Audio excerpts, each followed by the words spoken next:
Et le Slide Fox. Je suis dans un raccourci là, sous l'acropole. Il y a le temple d'Héphaïstos juste ici. Super cool. Un des rares temples qui est encore bien préservé quand même. Et là encore une petite église ou chapelle orthodoxe. La Aeropagus, colline d'Aeropagus qui mène à l'acropole. Ouais, je trouve super bien. Donc, temple d'Héphaïstos, dieu de la forge. Enfin, le dieu forgeron hein, avec son marteau qui tape le fer. Voilà, le mois dernier, j'ai eu 248 $ de droits d'auteur en musique. C'est mon nouveau record, j'ai jamais eu autant. Mon ancien record c'était 160 $. Et c'est bien, c'est pour des musiques sorties il y a 4 ans. Mon pseudo c'est Light Fox. Je fais des musiques depuis 2017. Et ça met quand même des années. Enfin, l'artiste c'est le pays le moins bien payé du monde. Mais bon, tu peux quand même gagner beaucoup, mais ça prend des années. Parce que là c'est mon distributeur Rootnote qui distribue sur toutes les plateformes de streaming. Donc ouais, tu peux toujours continuer à faire des musiques, mais tu peux pas prédire quand ça va exploser. Tu peux faire ça des mois, des années, voilà, donc là 7 ans. Et bon, je suis un peu contre cette pression là, pression familiale, pression de parents et tout, qui te soutiennent pas dans tes projets artistiques et qui te disent ouais il faut absolument trouver un job à côté.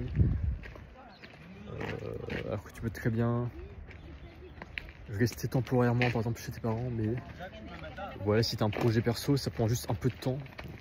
Je sais pas, ils sont pas patients les gens. Ça prend juste quelques mois, quelques années avant que tu puisses en vivre, mais perso j'ai pas été soutenu. Donc, je vais moi pour mes enfants je vais les soutenir à fond dans leurs projets. Je vais leur dire bah si vous souhaitez faire ça, si t'aimes ça, si t'as cette passion, bah vas-y continue. Si tu veux arrêter l'école, vas-y continue. Fais ce que tu as envie de faire. Je t'offre un maximum de liberté, je t'offre une maison, un foyer, de l'argent. Je vais donner de l'argent de poche à mes enfants, à ma femme et tout. Et voilà, je trouve faut inspirer les gens par inspiré parce que toi-même tu es une personne inspirante, parce que toi-même tu as réussi dans ta vie, tu as réussi à devenir millionnaire, gagner plein d'argent, faire des projets ambitieux, monter une boîte, rassembler des gens, avoir de l'influence, une communauté et tout.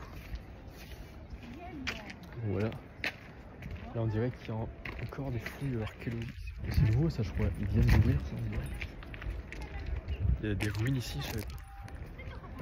Et là super resto en fait. Bon bref voilà. Et ouais là, le film de Monte Cristo. Très bien, j'ai vu. Je trouve ça c'est cool parce que enfin, c'est le plus cool en fait, c'est ce qu'ils font, c'est la production, c'est les acteurs et tout qui vont à des endroits super cool. Donc, en fait c'est un peu comme si vous regardez des gens aller en vacances. Genre ils vont dans des châteaux, à la plage, sur les bateaux et tout, et ils te montrent ça. Enfin évidemment après il y a un scénario et tout, il y a un film qui est une adaptation je crois. Ouais, super ambiance. Donc c'est mon premier film que j'ai acheté sur YouTube, Le Comte de Monte Cristo. Avec Pierre Ninet, je suis le comte de Monte Cristo. Il faut que j'apprenne à faire plus d'imitation, plus de roleplay. Parce que je trouve que c'est ça la vie, c'est incarner plein de caractères différents, plein de personnages différents, plein de métiers différents. Je trouve que ceux qui réussissent, ils arrivent à changer de masque souvent, enfin à changer, à incarner plein de métiers différents, à savoir faire plein de choses différentes, être le plus polyvalent possible. Comme Pierre Ninet, il s'est changé de rôle aussi, il s'est adapté son rôle, enfin incarner le rôle du personnage, donc changer de personnalité, juste pour le film. Bon voilà, c'est tout. Ça c'est cool. que je me trouve d'autres sujets là pour les suites de mes vlogs. Bon, à plus.